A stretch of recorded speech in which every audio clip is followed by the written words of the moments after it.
You are not here to survive. You are here to become who you really are. But the problem is that no one taught you how to do that.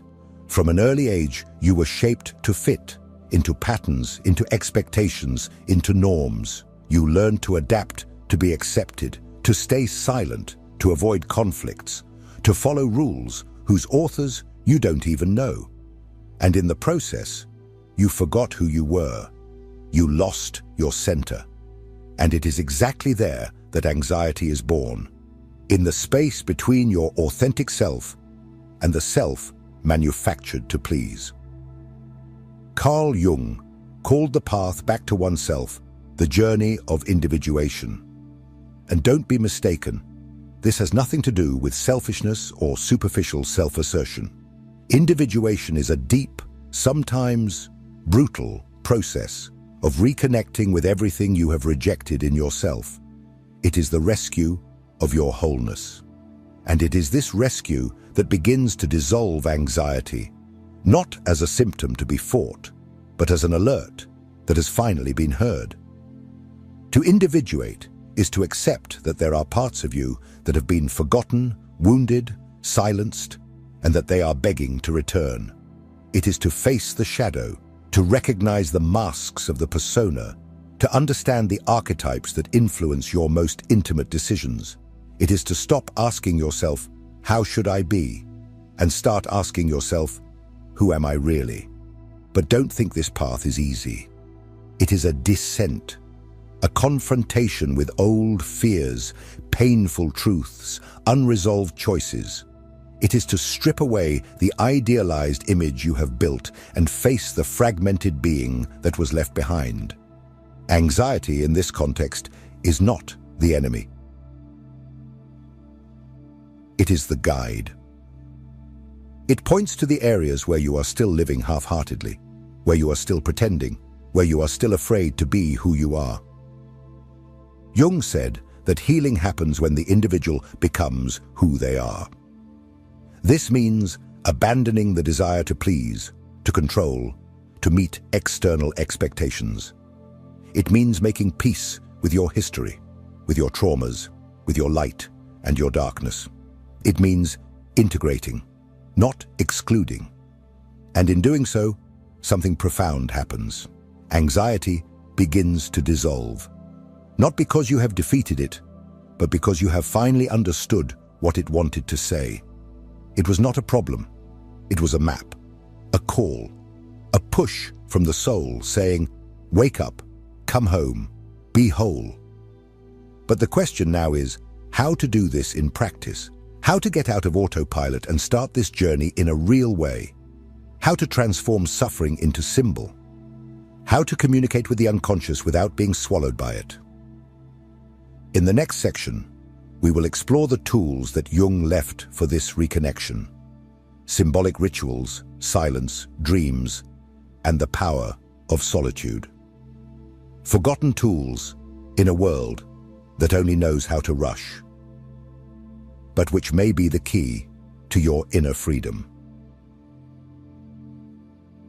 You have been conditioned to seek quick solutions, a pill to sleep, a motivational podcast, a 5-minute video with 5 tips to control anxiety. But here's a truth that might hurt. There is no instant cure for suffering that took years to form. What exists is a process. And this process begins when you quiet down, listen to yourself, and accept to dive into the invisible. Jung did not see the human being as a machine that needs fixing, but as a fragmented soul that needs integration. And for that, 3 practices are indispensable: silence, symbolism, and solitude. In the noisy world we live in, silence has become a luxury. But for Jung, silence was the beginning of dialogue with the unconscious.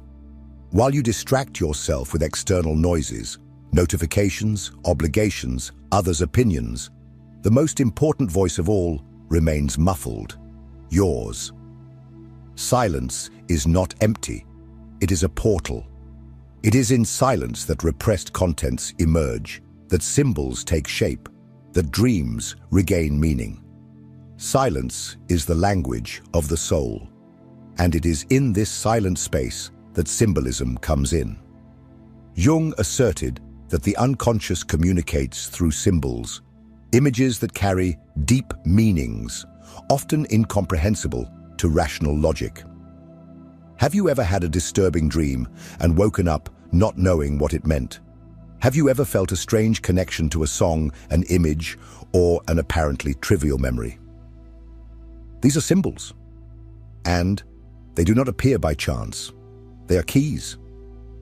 Fragments of your soul trying to say, "Hey, I'm here, recognize me."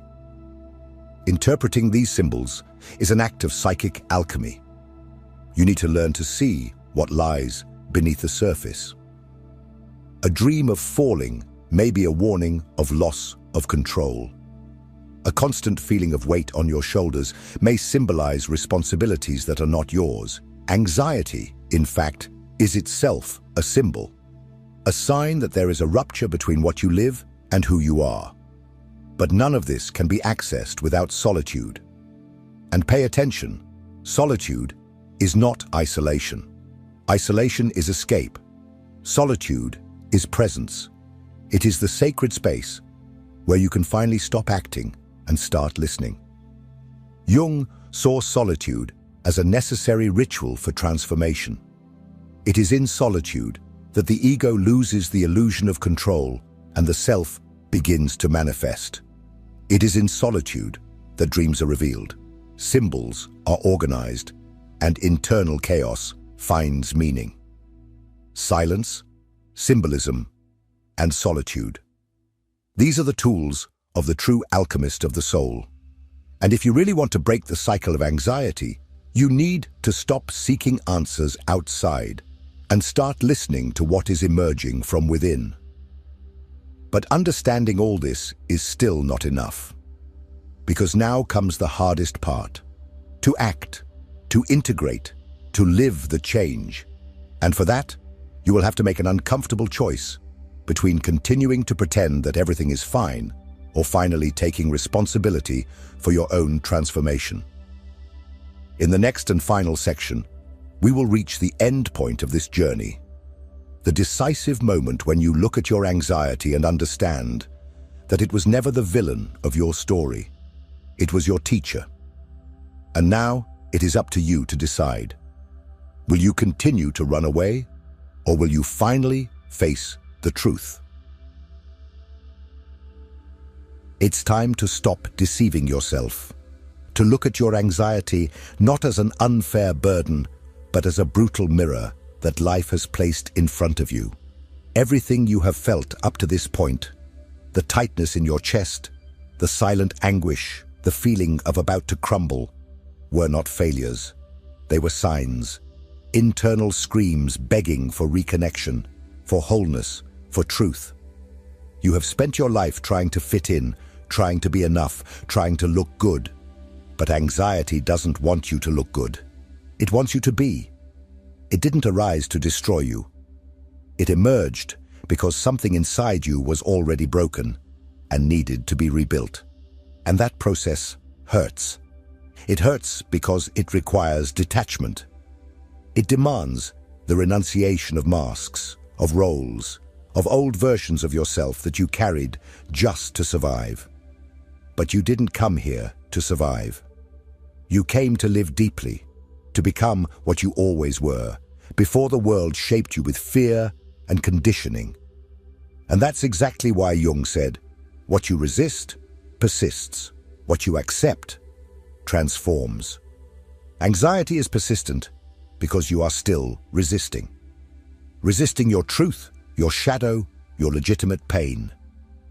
But the turning point is this: when you choose to accept the call of your soul instead of continuing to flee from discomfort. Now, the choice is before you.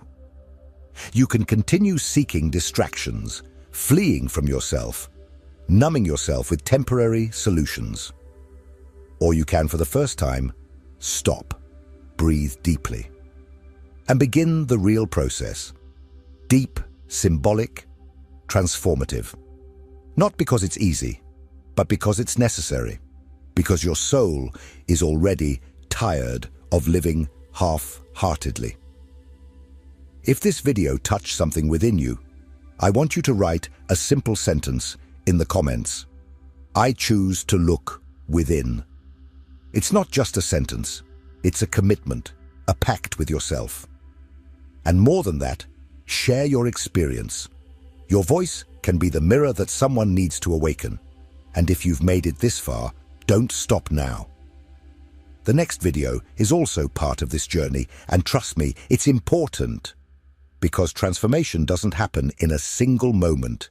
It happens when you keep going, even when everything in you wants to give up. So click on the next video.